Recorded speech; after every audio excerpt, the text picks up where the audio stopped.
Nabuhay at bumalik yung Aso sa pagitan ni Apollo Kibuloy at saka Retired General Nicolas Torre III. Ngayon ay General Manager ng Metro Manila Development Authority. Nangyari po kasi, na-interview si General Torre nung isang araw sa media. At naitanong sa kanya ang naging topic ay yung mga bakit mayaman ang mga Duterte.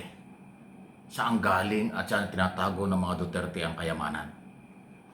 Nasilip niya na dahil magkaibigan yung Duterte at saka si Kibuloy, ang sapantaha, pananaw, malinaw, hindi bintang, sapantaha at pananaw ni General Torre, baka kay Kibuloy, yung mga property daw ni Kibuloy at kayamanan ni Kibuloy, baka daw yun yung kay Duterte.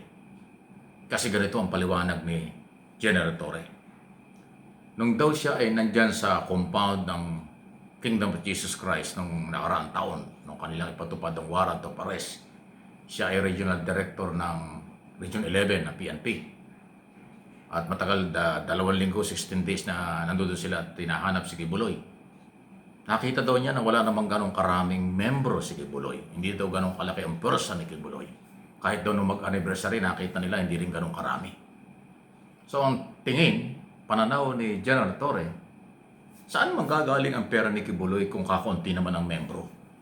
Kaya doon pumasok ang kanilang sapantaha na baka yung kayamanan ni Kibuloy ay kayamanan din ni Duterte dahil magkaibigan sila. Kasi sinasabi bakit meron siyang mga chopper, meron siyang mga private jet at iba pang mga property. Pero kakaunti naman ang member. Para bang ang sabi ni General Torre, nagdududa siya na kung gano'n lang karami ang member, kakaunti raw yung member ni Kibuloy. Saan pa naman makakapag-deliver ng maraming pera yun? Ayun, doon umabot. Kaya nga sabi ko, hindi pa pala tapos ito.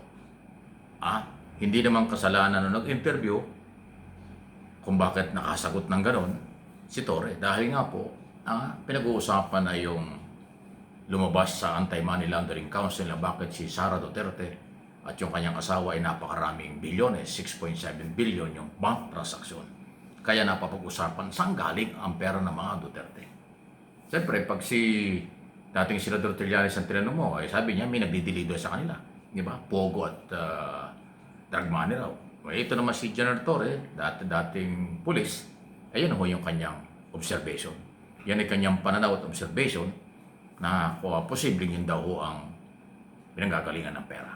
Kaya lang, siyempre, sigurado magre-react na naman yung kampo ni Kibuloy dahil ang sinasabi rito parang kakaunti yung member. Nakita daw niya.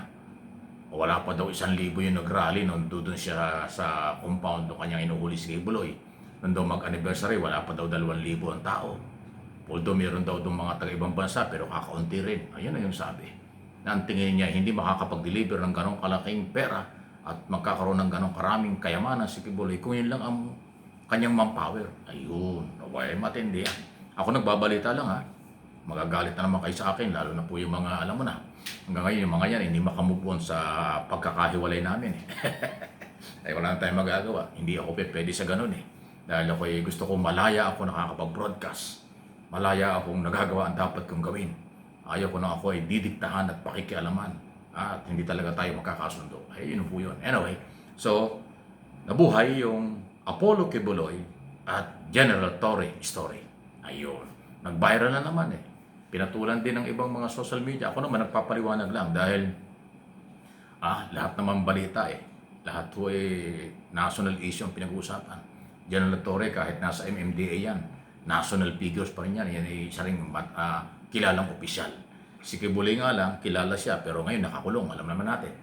Pagdating na September, ayong taong ito, 2 taon siya na nakakulong dyan sa Pasig jail. Dahil siya ay nahuli nung nakaraan, magdadalawang taon na nga. Dahil nga sa kanyang kasong kinakaharap, non-bailable offense yung kaso at yung kanyang kasamahan. So ayun. So ano yung masasabi dyan? Tama ba si Torre o mali? Ayun. Okay? Pero inulit ko kung paano nanggaling, saan nag-umpisa yung kanyang assessment. Dahil kasi 16 na araw siyang nandiyan sa compound Ang kanyang mga tauhan at siya mismo ng paghahanap kay Kibuloy ng mga panahon yun. Kaya nakita niya yung pwersa at kanya sa pantaha, ang mga member, nag-anniversary pa ng panahon yun na nakita rin niya nung siya ay director ng Region 11, bago siya naging director ng CIDG, bago siya naging Philippine National Police Director General. O, ayan, okay? So, huwag kayo magagalit, balitaan lang ito, wala namang personalan. May karapatan si Toring magbigay ng kanyang pahayag dahil tinanong siya, at may karapatan din naman kayong magpaliwanag kung anong gusto, pero huwag naman yung dadaanin sa init ng ulo, pagbabanta at kung ano-ano. Pagka kasi ganyan level ang usapan, ayan po ay wala ka kwenta-kwenta. Issue lang, wala namang masama dyan. Mabuti nga't pinag-uusapan pa mabuti nga't pinapatulang pa Dapat nga hindi na pero tingnan natin kung anong mangyayari. Yung kaso, para sa inyong kaalaman, hindi natin alam. Dahil yun naman ang lagi natin sinasabi. Pag nasa korte na, ang kahit anong kaso, wala na hong pakialam ang media dyan. Dahil hindi na ho allowed ang media na mag-discuss kung ano ang merito ng kaso, anong nangyayari sa kaso. Dahil yan ay bawal sa korte. Maliban lang kung may mga final decision, pero ongoing pa ho yung hearing, trial. Yan ang status po ng kaso ni Kibuloy. Ongoing pa yung trial, pero dahil non-bailable ang kaso, kaya siya ay nananatili nakakulong. Si Torre naman, retirado na, at ngayon naman po ay civilian employees na, o official, general manager ng Metro Manila Development Authority. Ayun. Siya yung nagbabantay ng peace and order at development ng Metro Manila. Napakalaking lugar dito sa ating bansa. Okay? Please like and share, subscribe and follow sa ating mga channel. Marami nanonood pero yung iba hindi nagsusubscribe Subscribe na po kayo para matulungan niyo ako. At pati ho doon sa ating Facebook page, active na ho yung MA Pinoy TV. Facebook page, katulad ho ng Mike Abe Opinion. Facebook page, active na active po yan. So yan, 2 channel natin sa YouTube, 2 sa Facebook. Yan lang, hindi tayo katulad ng ibang masyadong marami. Yung dala-dalawa sa bawat channel, okay lang ho yan. Yung iba dyan, makita nyo, meron yatang 6, 10. Masyado yata silang mahabang panahon. Ako hindi, isinisingit-singit ko lang po itong mga ginagawa natin sa social media. Dahil tayo po ay matagal na mamamahayag. At yan din ang ating prinsipyo.